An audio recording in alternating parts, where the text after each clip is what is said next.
Mr. Blackwell, Is something wrong? someone is poisoning you. Don't eat that toast.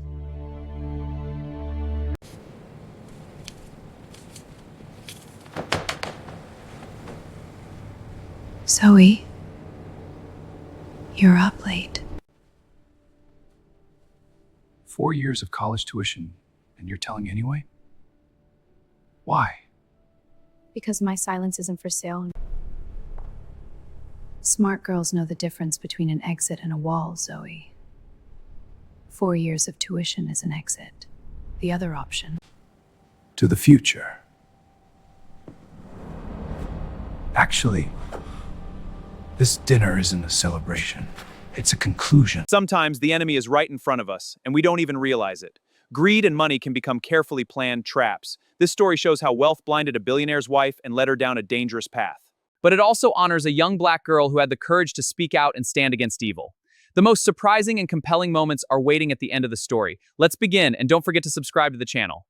The morning sun had barely cleared the tops of the oak trees surrounding Nathan Blackwell's estate when Zoe Carter stepped into the kitchen at 6:15 a.m. The house was the kind of place that made you lower your voice without being asked. 12,000 square feet of polished stone and reclaimed wood perched above Newport Bay, where the morning light came off the water in long gold sheets that looked expensive even when no one was watching.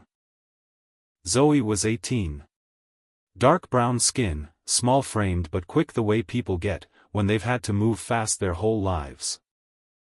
She wore her black server's uniform, with her hair braided tight against the back of her head, and her eyes, large, dark, always scanning, had the particular alertness of someone who had learned early that attention was protection. Zoe hadn't been born to wait tables at the Harborview Supper Club, one of the most exclusive restaurants on the Newport waterfront. She had been born to argue cases in a courtroom. She'd already been accepted to UCLA, with a partial scholarship. The rest she was earning herself, which was why she was here every morning, before her afternoon shift, cleaning, prepping, and serving breakfast for the Blackwell household, as a second part-time job. That morning, she was wiping down the marble countertop, when her fingers caught something that shouldn't have been there. A small spoon. Tucked behind the salt cellar. Still dusted with a fine white powder. Zoe went very still. Last night. 1 a.m. She had woken to a sound from downstairs and looked through the gap in her slightly open door. She had seen Amber. Amber Holloway was 29 years old, blonde, green-eyed, and possessed of the kind of figure that fashion magazines called perfect, and that Amber had spent considerable money and discipline constructing as a weapon. She wasn't simply beautiful. She was the kind of beautiful that was calculated and deployed like a military strategy, every dress, every glance, every smile in service of a single objective, controlling the space around her. 18 months earlier, Amber had appeared at a charity gala sponsored by Blackwell Capital. She had positioned herself in exactly the right corner of the room, under exactly the right light, in exactly the right red dress. And Nathan Blackwell, 42, widowed for 3 years, the most successful businessman in Orange County, had looked across the full room and seen only her. It wasn't love at first sight. It was a perfectly constructed trap. At 1 a.m. the night before, Zoe had watched, through the cracked door, as Amber stood in the darkened kitchen, lit by the small under-cabinet light. She wore a cream silk sleep shirt, her gold hair loose, over her shoulders. Her hands were crushing something against the stone countertop, with the back of a spoon, slow, methodical, like someone who had done this before. A small, unlabeled white bottle sat beside her. Zoe did not breathe. Amber opened the butter dish, folded the white powder into the yellow butter, and used the flat of the knife to smooth the surface perfectly flat, as if nothing had happened. She placed the dish back in the refrigerator, washed her hands, turned off the light, and left. That was when the door creaked. Amber turned and saw Zoe standing there. They looked at each other in the dark. Then Amber smiled. A warm, easy smile, so calm it was frightening. "Zoe," she said softly. "You're up late." Asterisk asterisk asterisk. Now, standing in the morning kitchen, with that small spoon in her hand, Zoe understood she had two choices. She could take the money, that Amber had pressed, into her palm afterward, enough to cover her first year of college, without working double shifts, and stay quiet. Or she could walk into the dining room, and tell the truth. She set the spoon down, and walked into the dining room. Nathan Blackwell was reading the Wall Street Journal, his coffee untouched, a plate of buttered toast sitting in front of him. He was wearing a white shirt and a navy tie, the kind of man who looked more comfortable in a boardroom than anywhere else. His hair was silver at the temples.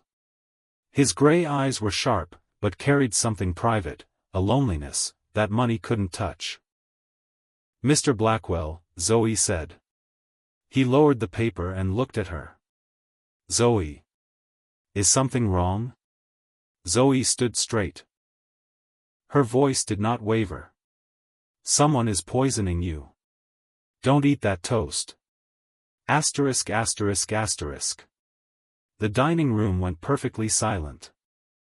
Nathan looked at the girl standing in front of him, small, straight-backed, eyes meeting his, without flinching, and he set down his paper slowly.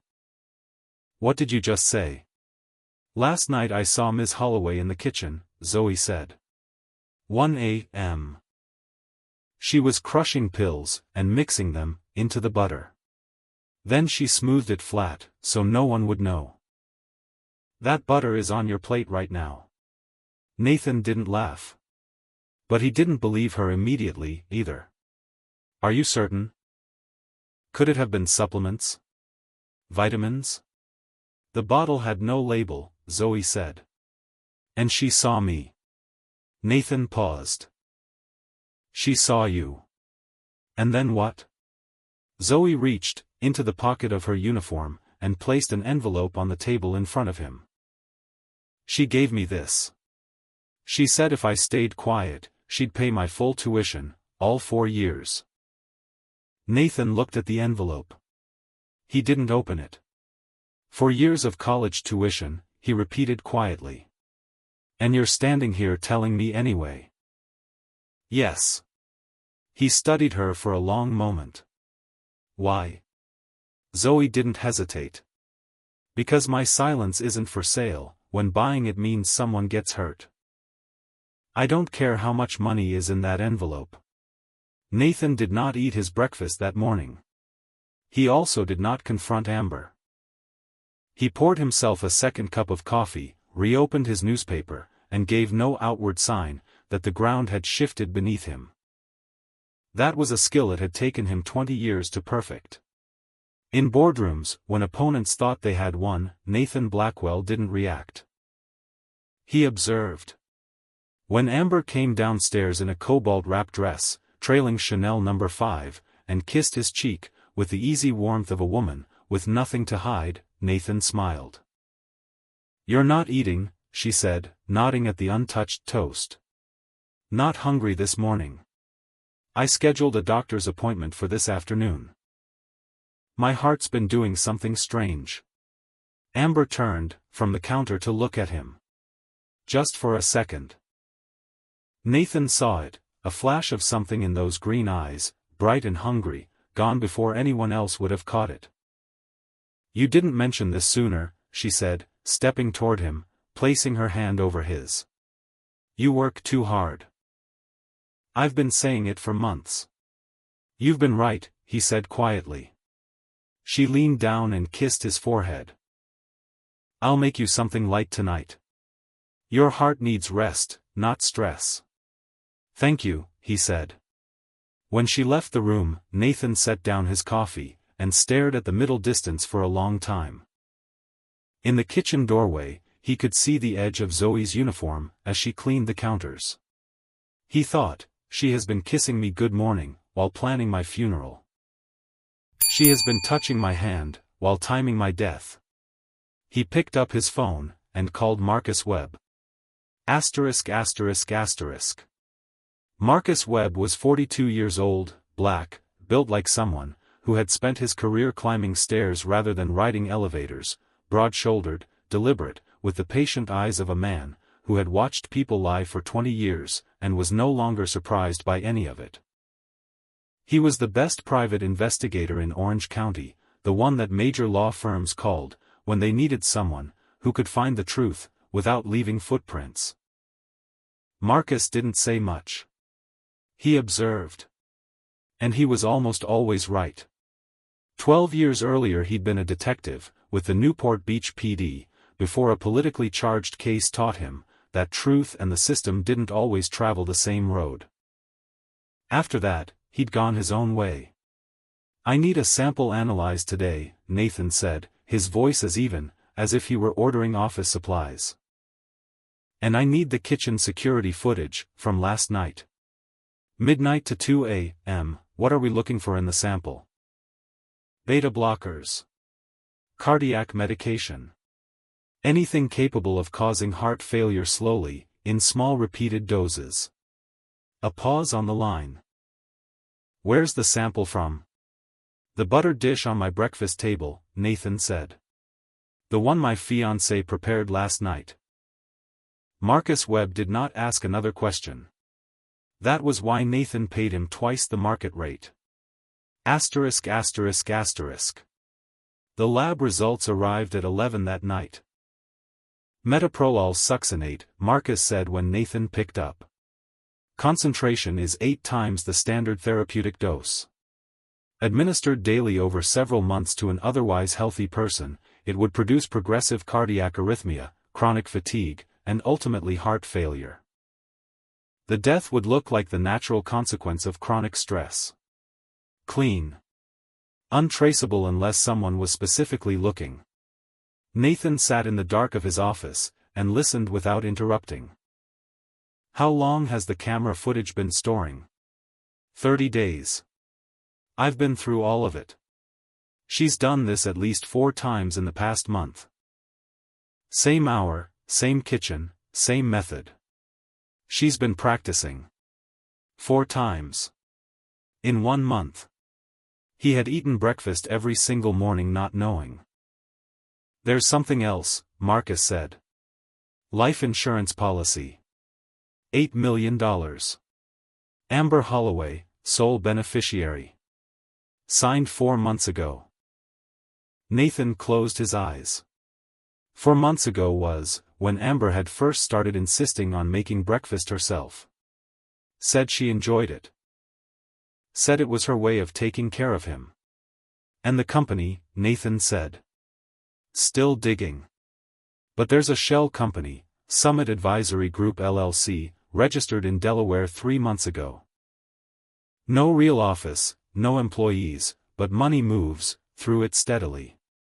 200,000 over the past 6 months. Find out who owns it, Marcus. I'm working on it. But Nathan, whoever helped her design this knows your company structure, your insurance policies, your board arrangements. This isn't her plan alone." "I know," Nathan said. "That's what worries me most." Amber continued to approach Zoe. On the 3rd day, after the breakfast confrontation, Amber found her in the hallway, far enough from the dining room that their voices wouldn't carry. "Zoe," she said, warm as sunlight. "You're saving up for law school, right?" "Yes, ma'am." "You should be at USC or Pepperdine. Better networks. Better opportunities. A girl with your focus deserves that. UCLA works fine for me."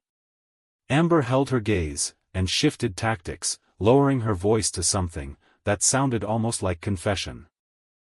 "You know how sick Nathan really is, don't you? His heart is fragile. What I've been giving him, it's a mild sedative. Just to help him sleep more, rest more. Doctors recommend it.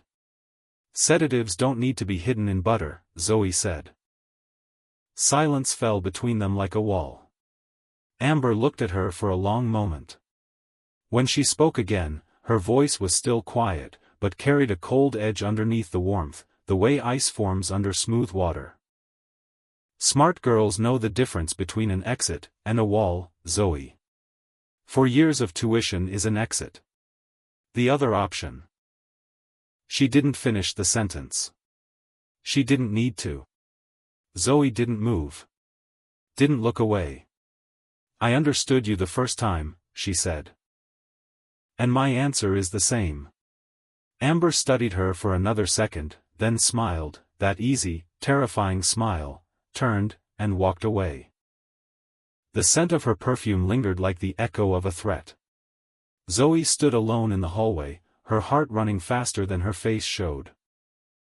But her spine was straight. Asterisk asterisk asterisk.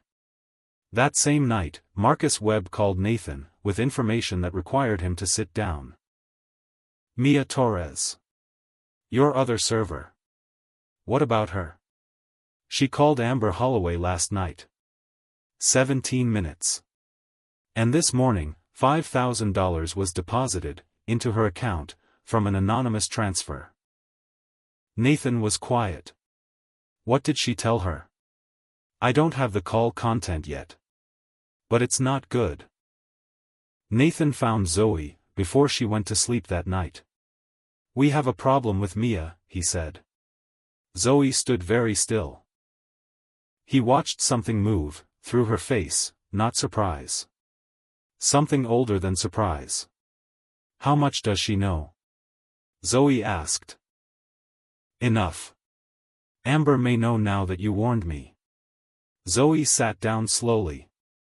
After a moment she said, Mia is 3 months behind on rent. I know. I'm not excusing it. But I understand it. Nathan looked at this 18-year-old girl, who had just been betrayed by someone she worked beside, and was choosing understanding over anger, and he thought, she is more capable than half the executives I've hired. What do we do now? Zoe asked. We change the plan, Nathan said. If Amber knows I'm suspicious, she'll move faster. And that's actually useful. How is that useful? Because people in a hurry make mistakes. And I want her to make her biggest one directly in front of a camera. 4 days later, Marcus Webb sat across from Nathan in the study, and placed a single sheet of paper on the desk. On it was one name. Connor Reed. Nathan looked at the name, and felt something shift in his chest, not quite surprise. Something colder than surprise. Recognition. Connor Reed. 55. Sandy red hair going silver, the kind of face that had always looked trustworthy at first glance. The kind of trust that took years to understand was manufactured. 12 years ago, Connor Reed had been Nathan's co-founding partner at what would become Blackwell Capital.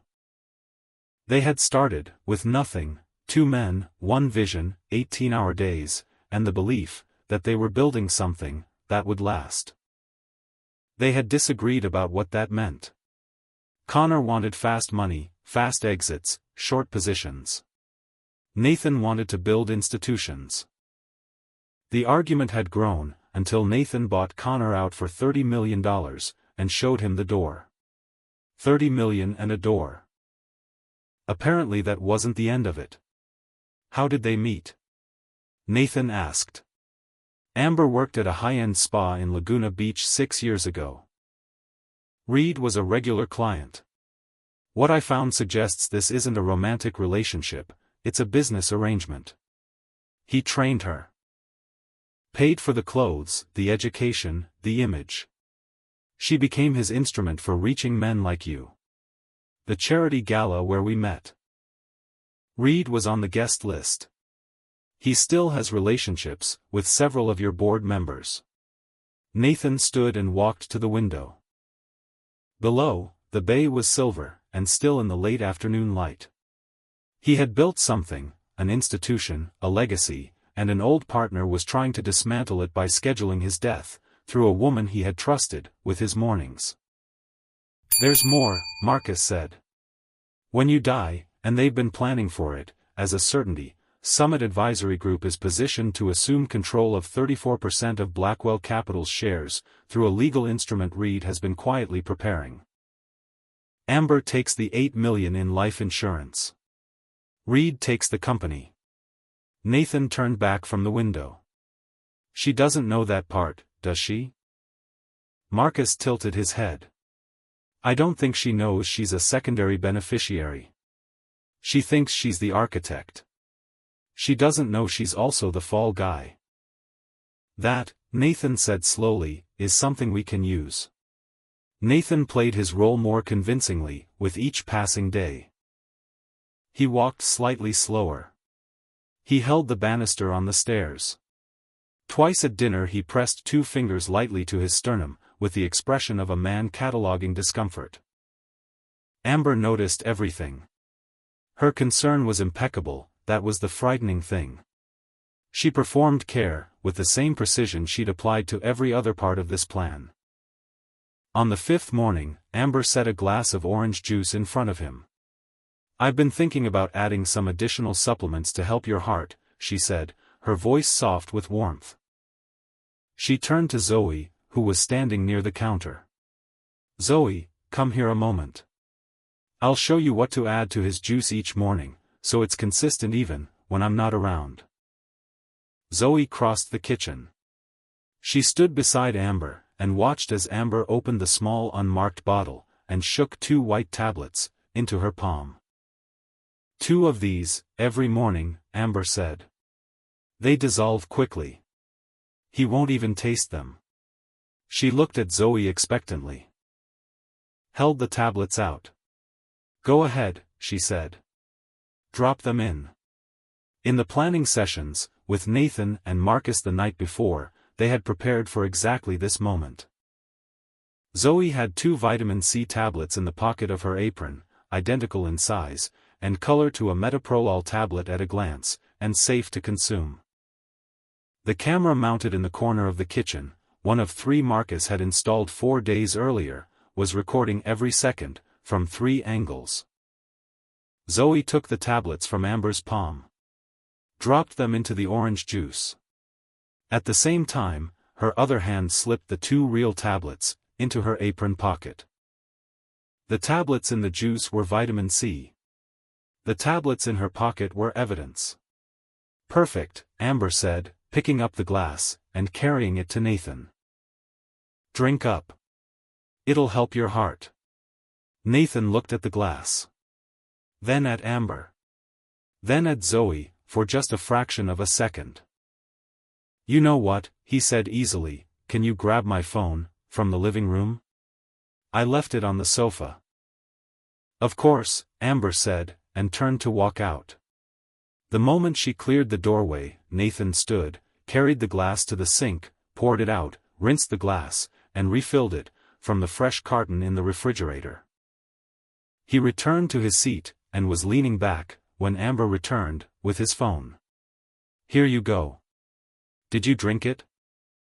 Nathan lifted the glass, and drank it in 3 slow swallows. Set the empty glass down. Closed his eyes briefly. Already feeling a little better, he said.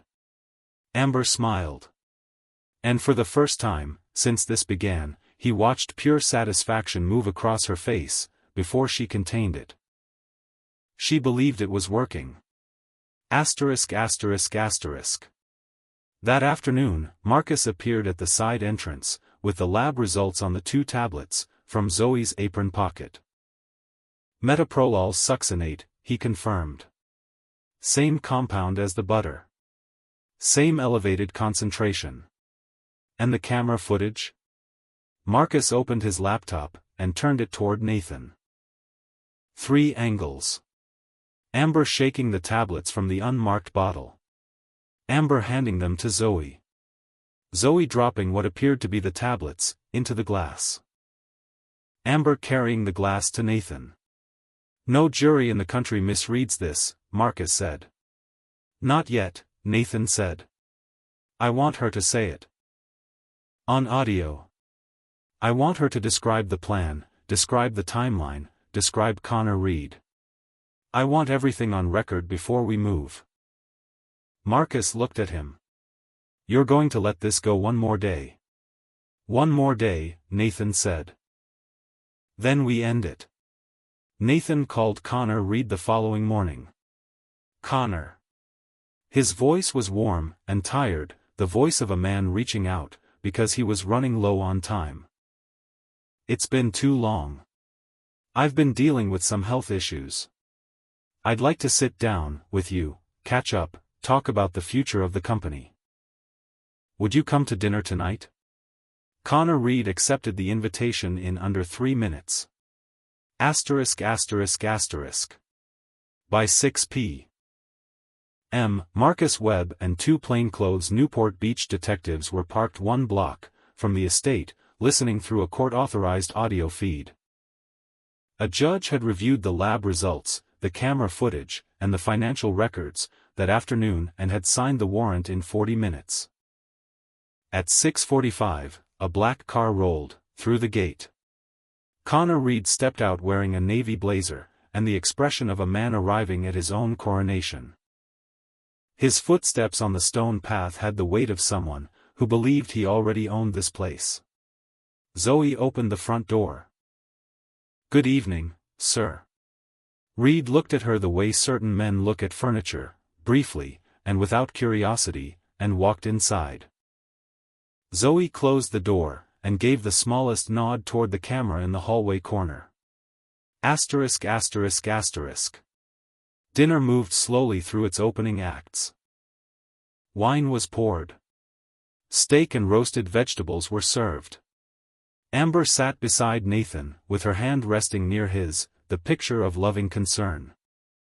Reed spoke about market trends and old times. He asked about Nathan's health, with the practiced empathy of a man who already knew the answer.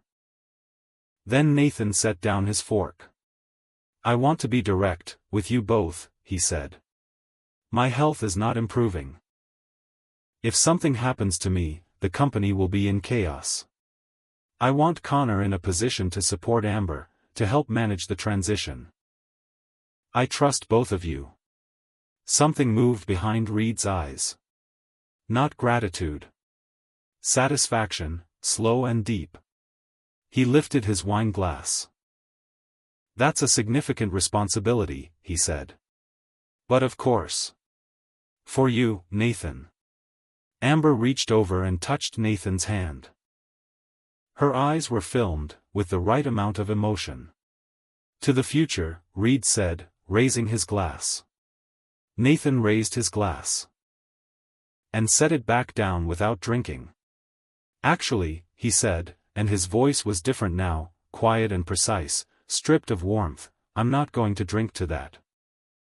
Because this dinner isn't a celebration. It's a conclusion. Amber's hand went still. Reed's glass stopped halfway to his lips.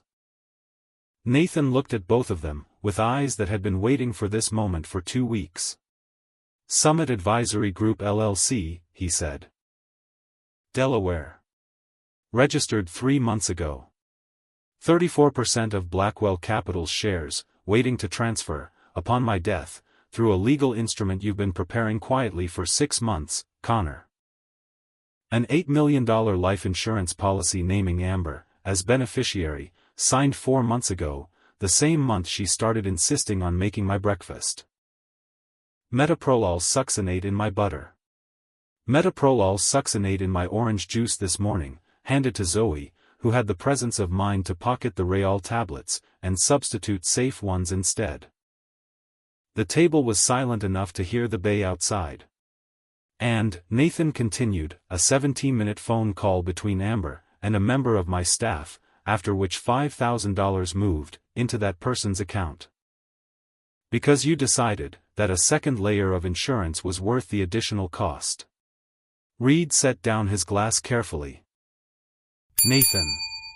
You're not well.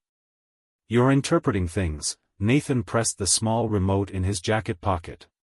Through the speakers in the adjacent living room, Amber's voice filled the dining room. I think the girl may have told him. But it doesn't matter. Whether he knows, or not, he's getting the dose this morning. Once it's in his system, the story changes. Then Reed's voice, "You're certain?" The girl drops it in, with her own hands. The camera catches her hands, not mine. When the time comes, there's a witness who watched the person who told on Amber put the pills in his drink. Nathan clicked the remote off. The silence that followed was complete and final. The front door opened. Marcus Webb walked in with two detectives. "Connor Reed, Amber Holloway. You're under arrest for conspiracy to commit murder, financial fraud, and criminal poisoning. You have the right to remain silent." Amber stood, so fast her chair toppled backward. "Nathan. Nathan, please, I can explain." "No," he said. Quiet and final. "Explain it to them." An officer moved toward her. Amber looked past him at the dining room doorway, where Zoe stood, small in her black uniform, hands at her sides, watching. "You," Amber said, and her voice was a different thing now, stripped of warmth, raw and cold underneath. "Do you know what you've done? You threw away a life that could have been yours." Zoe held her gaze. She didn't move. When she spoke, her voice was the steadiest thing in the room. "No," she said. "I chose the life I actually want to live." The trial took 7 months. Connor Reed received 14 years on charges of conspiracy to commit murder and financial fraud. Amber Holloway received 8 years, with possibility of early release contingent on cooperation. Summit Advisory Group LLC was dissolved by court order, its assets seized. Mia Torres was not charged. She had come forward voluntarily, after Marcus Webb spoke with her privately, explaining what she had become part of, and giving her the choice to step out of it, before it was too late. She lost her position at Harborview Supper Club. Nathan quietly arranged enrollment for her in a licensed trade certification program, paid for in full, through a foundation he had established, no strings, no conditions, no requirement that she feel grateful. "Why?" Zoe asked him afterward. "She sold you out. She made a decision under financial pressure, that you also faced," Nathan said. "The difference between her choice and yours wasn't character. It was the margin she had to stand on. I'm not interested in punishing people for not having enough of a margin. I'm interested in giving more people one." Zoe thought about that for a long time. "You're not completely right," she said finally. "Why not?" "Because my margin wasn't any bigger than hers. But I still chose differently." Nathan looked at her. "That," he said, "is exactly what I mean. Some things can't be taught." A year after the verdicts, a story ran on the front page of the Los Angeles Times. The headline read, "The server who saved a billionaire, and refused to be bought." Marcus Webb cut it out, and pinned it to the wall of his office, beside 12 years of case notes, and closed files. "I've seen a lot of courage in this work," he told his assistant. "But what that kid did was the rarest kind. She was brave, when she had everything to gain, from not being." Zoe Carter began her first year at UCLA School of Law on a full scholarship, not from Nathan Blackwell, because she declined it, but from a fund established by a group of Orange County business leaders, after the story broke. She went in planning to specialize in criminal law. On the morning she left for orientation, she sat at the kitchen table in the apartment she had finally been able to afford on her own, and thought about a particular morning, a plate of buttered toast, a man reading the paper, and the single moment, when she had stood at the door between what was easy, and what was right. She had chosen a door that led here. She was glad she had chosen it. Nathan Blackwell sold the Newport estate, and moved to a smaller house in Laguna Hills. He wasn't looking for another fiancée. He wasn't in a hurry for anything. He had spent his career building things meant to last, and lately he had started to understand that the most permanent things were not made of capital. Every morning he made his own breakfast. And every morning, when he sat down at his table, with his eggs, and his coffee, and his newspaper, he remembered a girl standing in his dining room doorway in a black server's uniform, spine straight, voice steady, turning down a life-changing sum of money, because she had decided, apparently without much deliberation, that some things weren't for sale. He never forgot the exact words. "My silence isn't for sale, when buying it means someone gets hurt. I don't care how much money is in that envelope." He had built a company from nothing. People called him self-made. He accepted the description, but privately he had revised it. Because the truest version of the story, the version that included every element, and accounted for every variable, would have to note that he was alive, and his company intact, not because of his own intelligence, or his investigators, or his lawyers, or his strategy, but because one morning, an 18-year-old woman, with more margin than most people ever find, decided the truth was worth more than her silence. Stories like this one are usually told as thrillers: the poison, the hidden cameras, the climactic dinner, the arrest. But the real story isn't in any of those moments. The real story is in the pause that exists between Amber handing Zoe that first envelope, and Zoe walking into the dining room. In that pause, everything is possible. She could take the money. No one would know. She could protect herself. She could secure her future. The man eating breakfast down the hall was wealthy and powerful and did not know her name on her first day of work. Why should his life outweigh her opportunity? Every argument for staying quiet was rational. Every argument for speaking was a risk. She spoke anyway. This is what's worth understanding about that choice. It wasn't made because Zoe was fearless. She was afraid. She wasn't made because the math worked out in her favor. It didn't, not obviously. She made it because somewhere in her understanding of the world, she had arrived at a conviction that the person she became in that pause mattered more than what she got out of it. The first lesson this story carries is that the most dangerous enemies rarely come from the darkness. They arrive with the warmest smiles, at the most elegant tables, in the most expensive perfume. Recognizing them requires not comfort, but clarity, the willingness to trust what you see over what you're told to believe. The second lesson is about poverty's cruelest trick. It doesn't make people dishonest.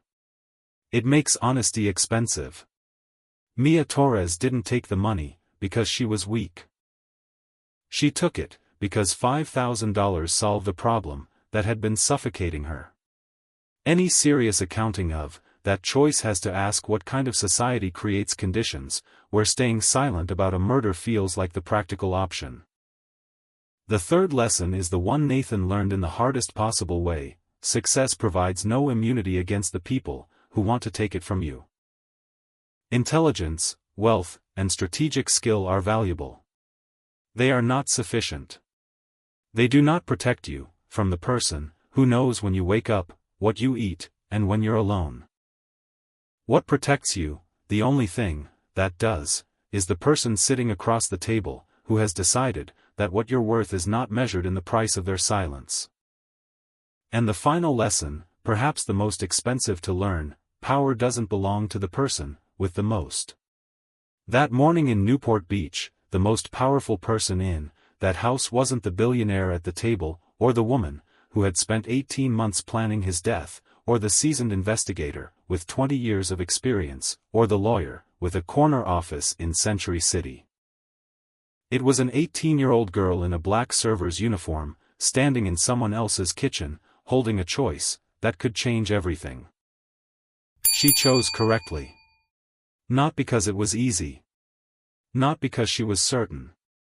Not because the reward was obvious. She chose correctly because she had decided, somewhere along the way, that the only thing in the world that truly couldn't be taken from her was the kind of person she chose to be. That is the price of silence. And Zoe Carter decided it was not for sale.